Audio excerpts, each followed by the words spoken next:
We're on. We're on again. All right. Are you chattering? A little bit. A little bit. A little chilly. A little chilly today. Yeah. So everybody knows this was pre-recorded. Don't write in, and it's pre-recorded for a reason, and that reason would be what, Scott? Well, it's snowing outside in Dallas, Texas, and tomorrow is supposed to be even worse, and the roads might get bad. So instead of not having anything to give y'all, we decided we could do it, pre-record it, and have something out there we won't miss a beat. Yeah, yeah. And actually, this is something I think's important. I keep getting questions about the guard dog industry business. I don't know if it's an industry anymore. Not many people do it anymore. But the things that we do or did in the guard dog business is way different than what's done today by police, military, or out of the sport world. Most of actually what comes from most of the tactics used by the police actually come from the sport world. So it's like if you see the French ring is the one that taught our police that they could call a dog off, like someone says, I quit, I give, and your dog can do a call off, which is I think now pretty sure it's required in most of the police associations for a certification. But that's an exercise in French ring. They've been doing it for years. Mm-hmm. But the way they do it is the dog's going after the bad guy, say a purse snatcher, and then he turns around and throws his hands up, and they'll blow a whistle, and the dog comes back. And so that's how most of them do it. Well, in the guard dog business, like when we did labor strikes and things of that nature, and it dawned on me that, if someone could be armed, and they're saying, I quit, but the dog, and I call the dog back to me as the dog's coming back to me, that person might decide to run again. He might decide to pull out a gun and shoot me and the dog. There's problems in real life on the street with your dog being halfway to someone 30 yards away and then turn around and coming back to you. Mm-hmm. You have no leash. You can't tell the dog, hey, turn around, he's got a gun. You got to wait for your dog to come back to you. Right? Is that why we teach the guard? So what we do, what I did was teach the dog on a command, instead of turn around and coming back to me, to either drop facing the man or to go to that person anyway, but sit or down and break into a guard. That way, if they pull a gun or if they attempt to run, a dog is there to stop them until I can get there and verify that the situation is safe. Yes. So, along that vein I don't think there's many people realize that the handler on the end of the leash, the other end of the leash, has tactical things that they need to do as mm-hmm. well to stay safe, right? Yes, it's important. Like when? Show me one. Well, just alerting your dog for one. Mm-hmm. The proper way to hold your dog. Basically, there's a stance you need to take and have proper footing. So you alert your dog, you don't land face first on the ground, that dog goes to the alert and you lose control of your dog. Right. And you're not alerting your dog in a training field or a training area where he knows he's supposed to be going and doing that. So there's things you can do to help the dog understand the seriousness of the situation if you have a fairly passive person in front of you. But I guess the big thing is, what do you do if you are forced to use your dog to protect you now, and you're in a situation like we're going to show you in a few minutes? Say somebody say a purse snatcher. They come up and they grab you and they take off running, and you send your dog after them. Now, they drop your purse at their feet, and the dog's got a hold of them. Your cell phone's in your purse.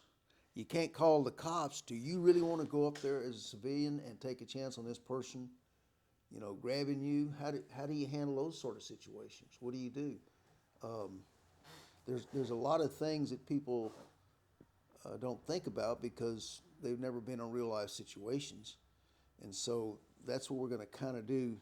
We're going to give you a little introduction to how to handle one of those things here tonight, and then we'll address more tactics that you as a handler needs to know. Oh, Thomas Raven from Denmark had a great way of saying it. He says it's a team. He said, think of your dog is the axe, but you are the hand. You tell it when and where to strike. And you have to be able to make those decisions and make them properly. And that's where, like when we train a security dog, you know, the handlers get a tactical course as well because they need to know these things. So what would you do if someone was trying to jack your car and you stop them with your dog, and now you're outside, you don't have a phone with you, you don't have your cell phone with you, and you have to approach this person and get him under control, and say it's your wife or your sister?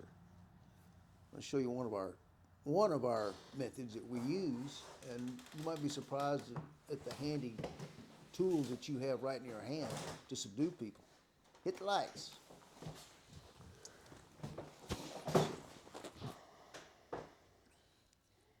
So here we have somebody, an illicit individual in this black pickup. They're trying to drive away with somebody's pickup. Is there sound on that? Can you turn the sound on, Caroline? Okay. Now he's fixing to take off, but the window's down. And we send the dog into the vehicle, and the person exits the other side. Now watch the handler. See, she's got her leash. This person's fighting. She doesn't have a loop around. Run the leash through the handle. You're making a noose. You snug it tight around their throat. You come back with their arm, twist it up, wrap your leash around the arm. You have them in a hammer lock in the back of their arm. You can still stand back a foot or two with the end of your leash in your hand. You are at a safe distance, and they are immobilized. Want to watch it again? Fixing to take off, but the window's down. Summertime in Texas is hot. We send the dog into the vehicle to stop the person. Now, no matter how hard they're fighting, you throw your leash around their neck, and then through the handle loop, snug it tight, put them in a hammer lock, wrap your leash around their wrist. There we go, hit the lights. Woo!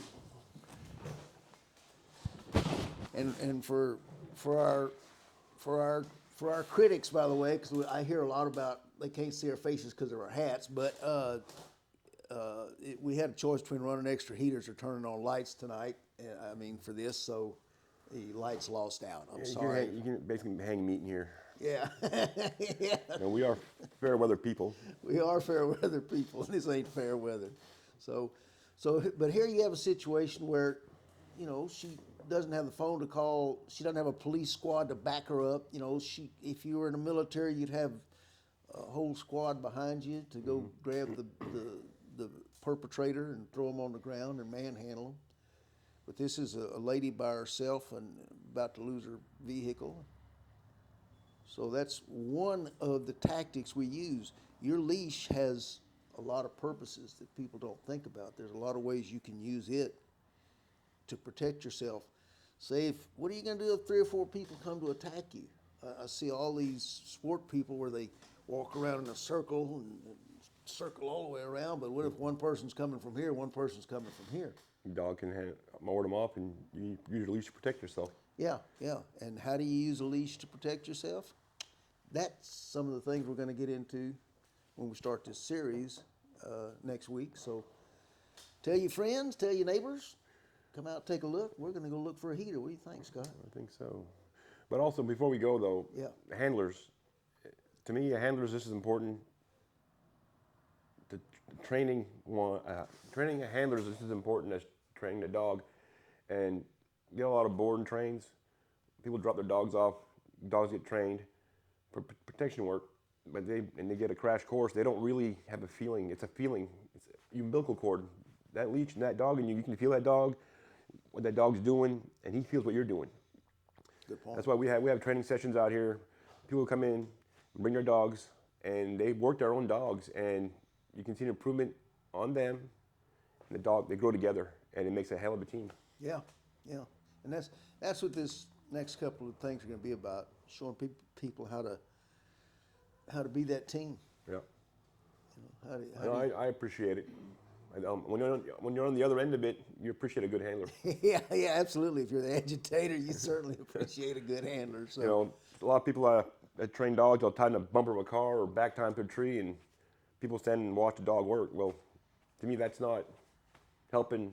The dog might get better, but it doesn't help the handler because you don't know how to handle that dog when that dog's trained. right, When they go together, it builds a stronger bond between the owner of the dog or and the handler and the dog, and it's something, it's like you said, you got to be able to swing that axe and hit something. that's right, and it's up to you to learn how to do that. So we'll do what we can to kind of educate the public on that. If you're interested, we'll see you next week. We'll see y'all next week. That's great. Same time, same station. We'll see you. It's all about the dogs, folks. That's right. It's all about them dogs.